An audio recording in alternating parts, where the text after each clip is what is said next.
I'm getting so tired. I'm getting so.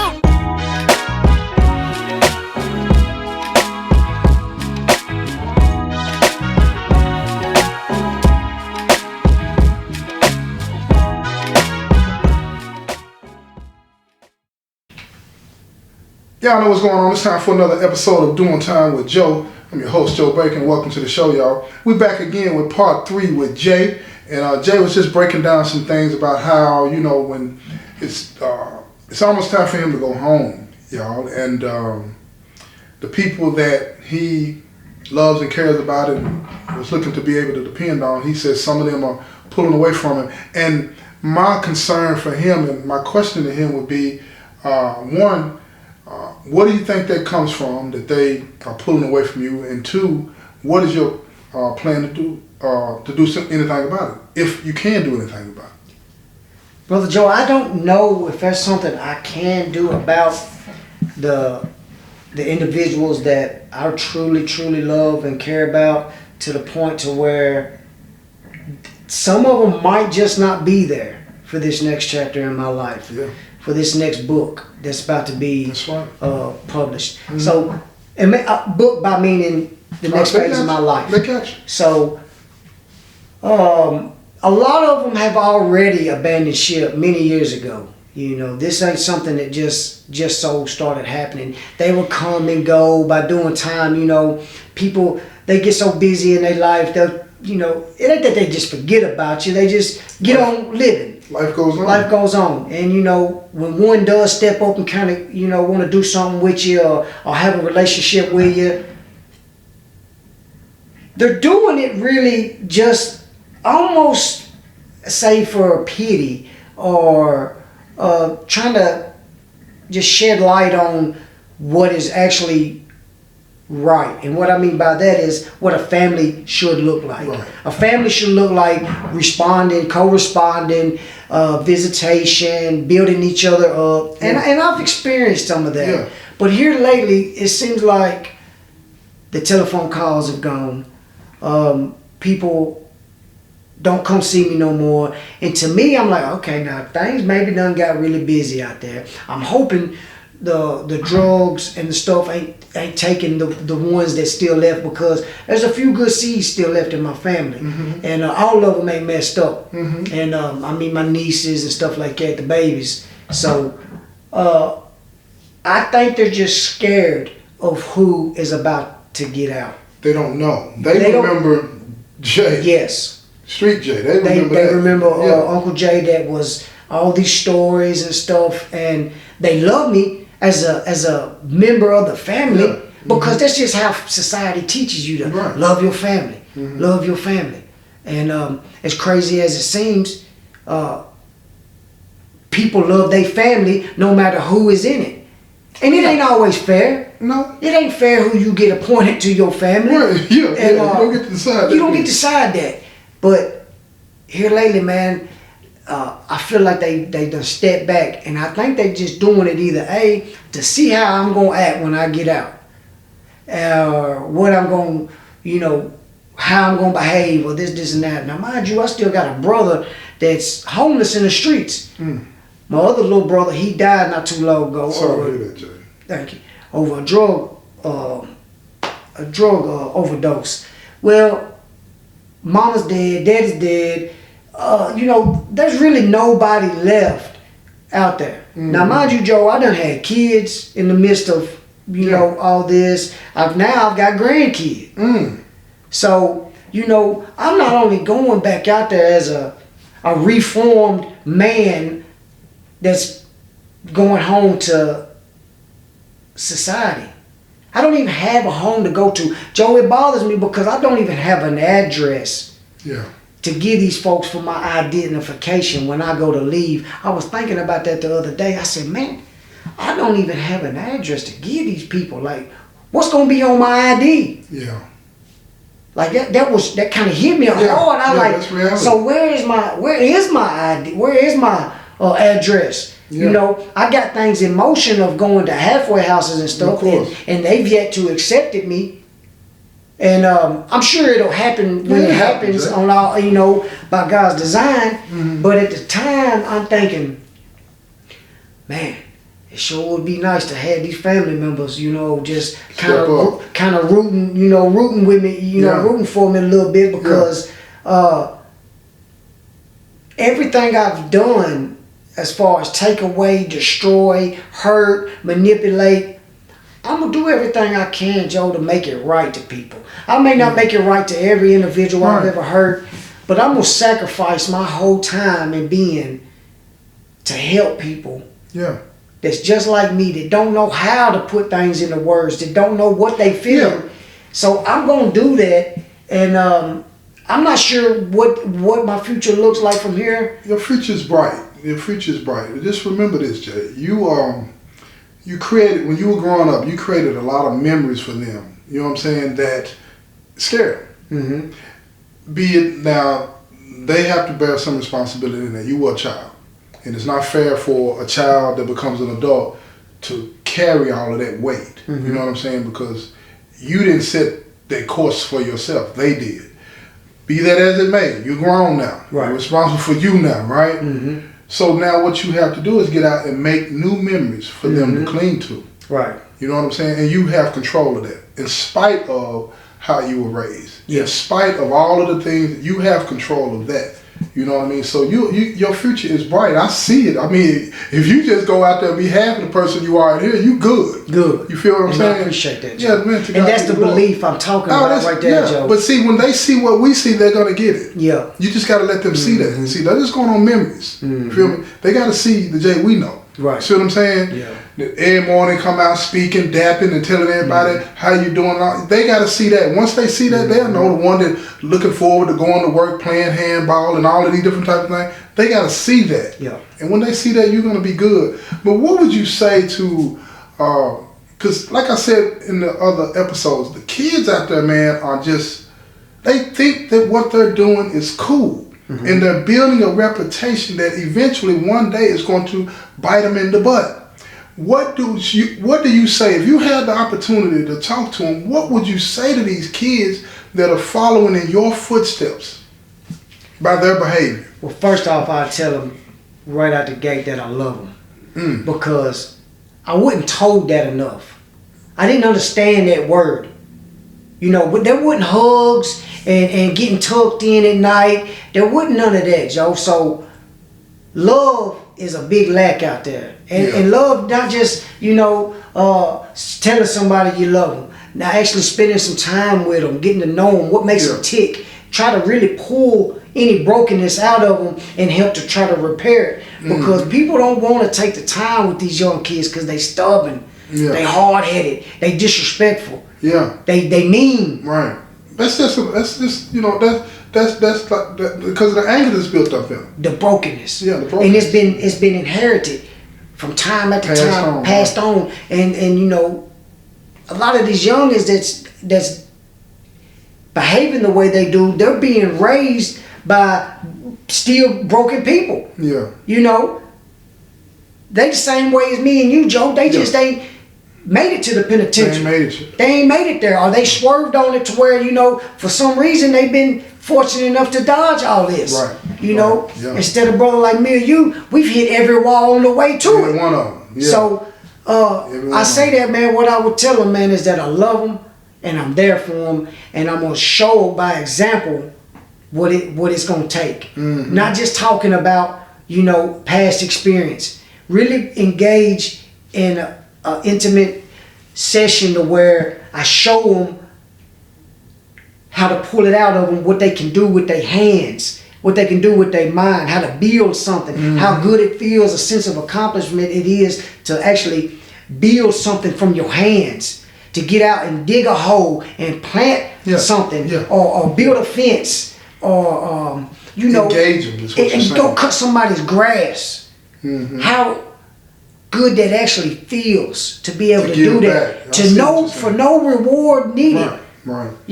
A selfless act, and to show them at an early age how to be a leader and not manipulate their minds. Give it to them real, give it to them raw, and let them know, where they going, if the path they choose to stay on, where they going, ain't no love. Ain't no love. No. And you might not make it back. You might not make it back. You know. What do you say to the one that's hard-headed? That you do all of the stuff that you said to do, and the parent is doing it, they going the extra mile, and that child is still bucking. What do you say? Well, you know, every kid and every young adult is different on their behavior and stuff. Yeah. Some of them experience love. Some of them had more than love, an abundance of it.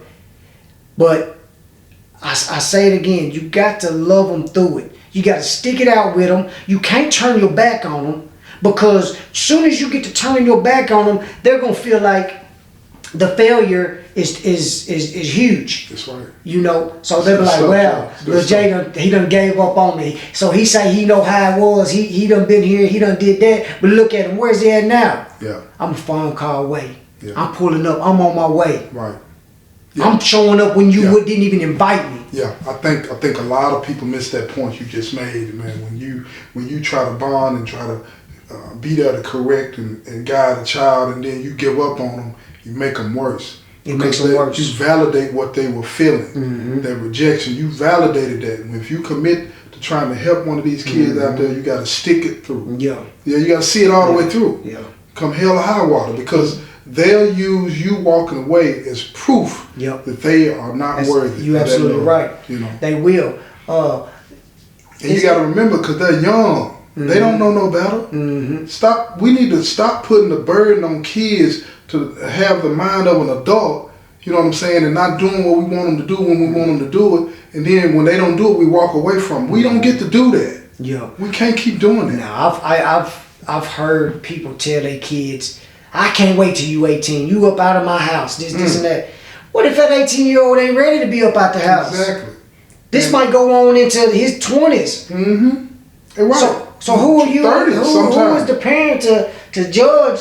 You know, as an age to abandon their child or their family member. Like sometimes, like for me, for instance, it took me 30-some years. Yeah, but see, I think parents need to accept the responsibility. And don't get me wrong, y'all know I was a horrible father. You know, me and my son talk about it when we do his show and all this and that, right? And I regret all of that, right? But I think parents today, they don't want to accept responsibility for the child that they're raising. And they're looking at the number 18 or 21, say, I can wash my hands of them. Yeah. If they're not ready to go at 18 or 21, it's because you didn't do something. Right. And I know you don't want to hear that. And I ain't trying to be mean. Y'all know I love y'all out there. You know what I'm saying? But at the end of the day, we got to be committed. Yeah. It don't stop when they turn a certain age. Yeah. We got to be committed to those that we love all the way. All the way. Yeah. Stop walking away from people. I don't know where we got on that train at. Yep. We don't understand the full task of not necessarily the job at hand, but the life is our responsibility. Yeah. Not just our child's life, but as a community. The community. The community's life. The people coming and going in and out your life. It's your responsibility to try to help this person in every way possible, because people have pulled back in life from being in fear.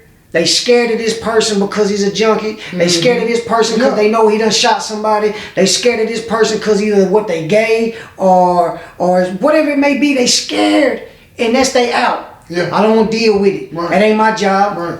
But we as humans, we got a big role to play in all this stuff. And I was telling a guy the other day, he was like, you know, these people keep coming to me, and he's an inmate here. And he's got a job as a rock man in this facility. Okay. So they were saying, you know, these floors is kind of shoddy. You know, they need some wax on them and this, and like he's been telling me that they've been coming at him for so many different things lately.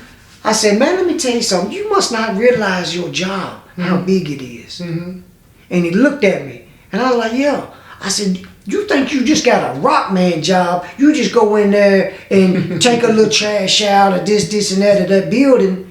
I said, man, that building is yours. That's right. That's your building. I said, you've been appointed that. I was like, so you've got to hit it like you would hit your own stuff, bro. Take pride in it. Go above and beyond. I said, because at the end of the day, it's us inmates that run this place. That's right.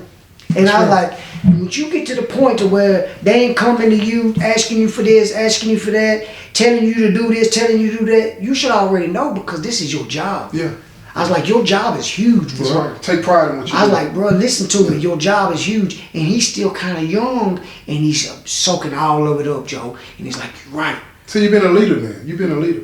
You help him mold. I am. Right. And it feels so good to give this guy this knowledge because of what I'm telling him.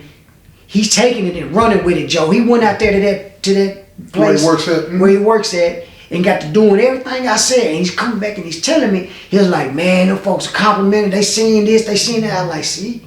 That's right. It works, man. People recognize it. And that kind of goes back to the leaders of the community and what we should do with the kids these days and their behavior.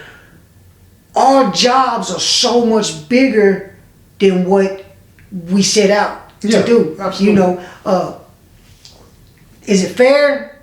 Some say it is, some say it ain't. You know, hey, we gotta get on board with these youngins out there, and not always the youngins. It'd be some of the older folks. Oh, for sure. It'd be some of the older folks that's still broken and kind of just. Man, that age ain't number the number. Like that age ain't number the number. Because it don't necessarily mean you're wise. But let me ask you this. You know, before we sign off on this time. Why should anybody listen to what you're saying? Anybody out there, why should they listen to what Jay's saying? Jay's advice, Jay's tips to life. And why should they listen to you? Why they should listen to me? Yeah, why should they listen to you? Well, I'll tell you. Because not only am I a great person with a terrible past and a future that's so bright, not only am I that person, I matter. Yeah.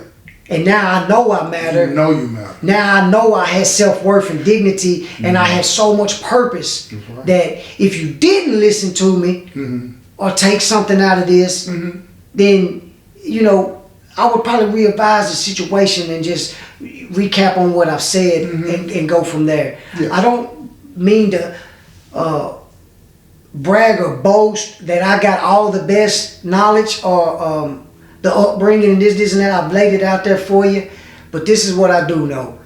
As a community, and I mean a community as prisoners, people of the free world, people in politics, people in the hoods, in the gangs, in the drugs.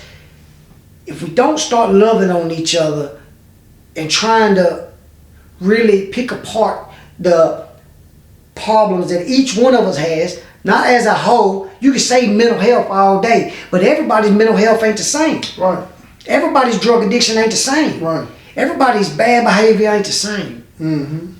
So until we can start really breaking it down and identifying as an individual and spending more time on one another, whoever it may be in your family, your children, your neighbor, your community, your church service, whatever it is, like I feel like we should do more and spend a little more time with each other and just try to pick the brain on people and see where they really at, because the mouth will say anything, you know, and the mouth will even believe what they say. Oh yeah, the brain start believing. I think that what you're trying to say is that you've been through some stuff.